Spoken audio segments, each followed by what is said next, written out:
White ash is the general name of quicklime and hydrated lime, and its main components are calcium oxide and magnesium oxide.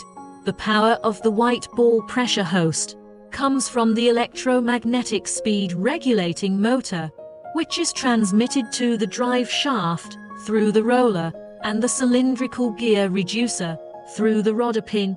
The movable shaft and the forced shaft run synchronously through the open gear. A hydraulic device is installed behind the forced bearing seat. Spiral feeder is driven by electromagnetic speed regulating motor through the worm gear reducer rolling. Press the pressed material into the main feed port.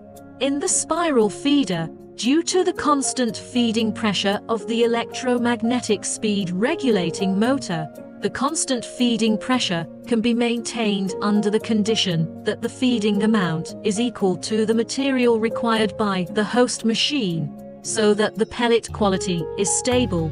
If the feeding amount is too large, the feeding device is overloaded, and the feeding amount is too small,